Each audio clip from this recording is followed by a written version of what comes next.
Welcome back, everyone, to episode 3 of the Billable Mile.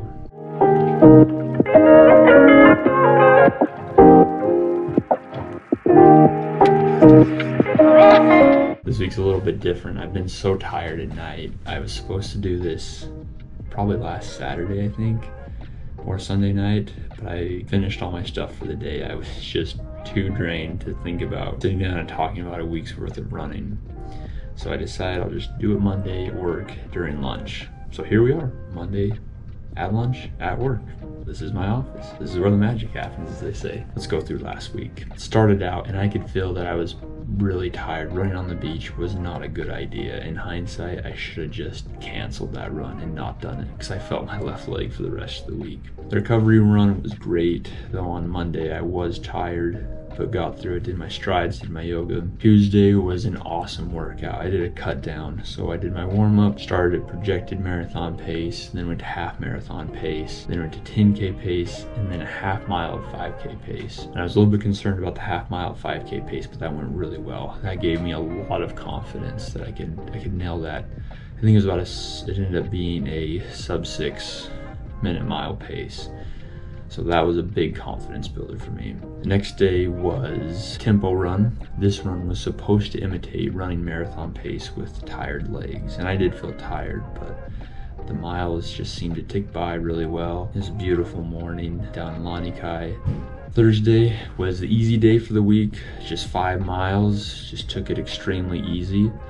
And that felt really nice after pushing really hard the last 2 days. I also slept in a little bit too. That felt really good. I love this meme here too that I posted because I feel like my entire running life has been running in the dark by myself. So I can really relate to this little white crab. So a goofy little meme for the week. We had Friday, another projected marathon pace run. I think these runs are really important because when I ran my 3:07 in high school, I pretty much just ran marathon pace all the time. And I think that's why I was able to do a marathon at the pace I'd been training at because I was just so used to it. And I was a lot younger back then, obviously. I was only 18, and so I think my body was okay with me pushing hard all those days. So I have to have easier runs now, intermixed with those marathon pace runs. But I still think at the end of the day, if I want to run under 3, I've just got to get used to the pace. That's just all there is to it. I've just got to run a lot of miles and I've got to run at the pace that I want to race at. For me, these workouts are so crucial. This was also the day that I got to try my Morton drink mix. The feed was having a sale on it, so I did splurge. Jansen and I did a little unboxing this week, which was super fun.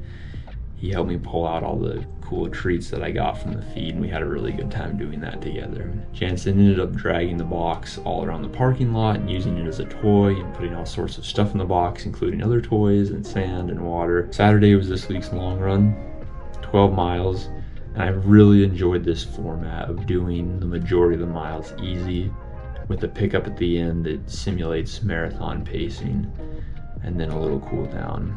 So it ended up being about an hour and a half, and I really enjoyed my time out there. I just listened to my book.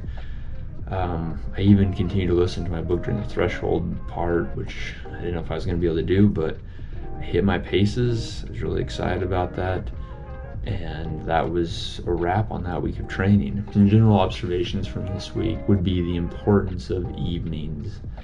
It's so important for me to get ready for the next day beginning at night and to get a good night's rest. And if I don't have the day planned out, it just doesn't work as well. So for instance, meal planning has become a big focus, and having good ideas about what we're gonna have, having it planned out for the next day. That way dinner time goes smoothly, and bedtime with the boys can go smoothly. And that's an important point for me too, because I don't wanna just rush them through bedtime so I can get to preparing for the next day.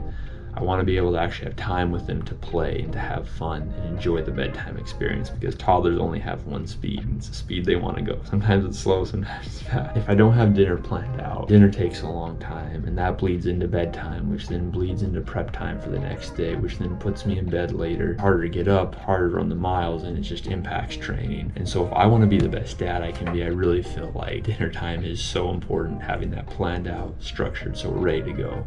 That way the rest of the evening can be a positive experience. That doesn't always happen. Some nights we just are off our game and it goes long, but that's okay. I think it's a good goal to strive for. In terms of being a dad this week, I got to take Janice to a place called Kid City in Honolulu, and we rode the bus in together, which was a ton of fun, and we hung out there. And he jumped in the ball pit. That was probably his favorite thing. And he played with a bunch of the other toys. We had a good time doing that. He loves riding the public transport here. And we had some fun experiences on the way back with somebody getting kicked off the bus. We got ice cream together and it was a really fun day. And it was a great reminder to me that the number one purpose in my life is being a dad. And if I'm trying to be a good dad, everything else falls into place. That concludes, for the most part, episode 3 of The Bilbo Mile. See you guys back next week.